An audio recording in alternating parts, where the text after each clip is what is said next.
Շնորհակալություն, այսօր է։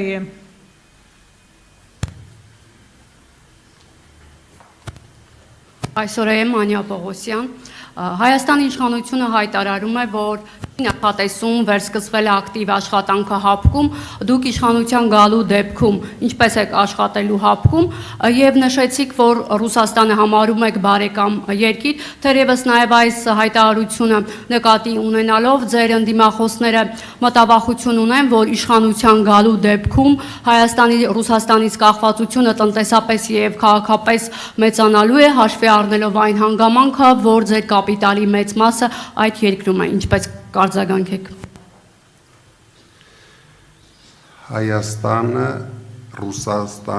Հայաստանի Ռուսաստանից կախվածությունը հենց հիմա ամենաբարձր մակարդակի վրա է։ Եթե ձեզ թվում է Հայաստանի իշխանությունների, Հայաստանի բյուջեի հաշվին է այսօր Հայաստանը ապրում ու զարգանում, դուք չարաչար սխալվում եք։ Դա կապ չունի Հայաստանի իշխանությունների հետ, ամբողջությամբ կախված է դրսի տրանսֆերներից, գալիս է բյուջեին համարժեք գումարներ նույն Ռուսաստանից, դրա համար կախվածությունը ես ավելի մեծ մակարդակի, եթե ուզեմ էլ չեմ կարող հասցնել, բայց ես հասկանում եմ, որ Ռուսաստանը եղել է, լինելու է մեր ռազմավարական դաշնակիցը, լինելու է մեր գլխավոր տնտեսական դաշնակիցը, որովհետև մենք ուրիշ հնարավորություն այսօր չունենք։ Դա մի հատ կնոպկա սխմելով անջատել հնարավոր չի։ Տարիների ընթացքում մեր պրոֆեսիոնալ աշխատանքի հաշվին դուք տեսնեք, որ մենք գրավում ենք նոր շուկաներ եւ այդ կախվածությունը քչանալու է։ Իսկ հապկի դեպքում չարձագանքեցիք։ Հապկի դեպքում, երբ որ ներկա իշխանությունները, պամպերսները հակած ինչ որ հայտարարություններ են անում, դա չեմ էլ ուզում մեկնաբանեմ,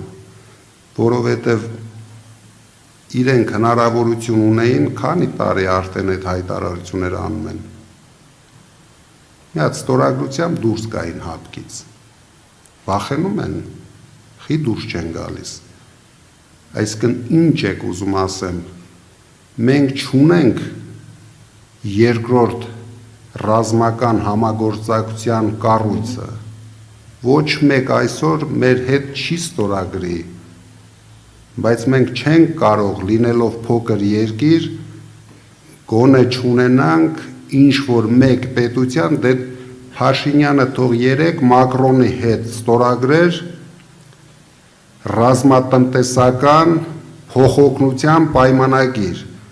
ոչ թե երկեր-պարեր բեմերի վրա, կարևոր հարցեր լուծեր մեր երկրի համար։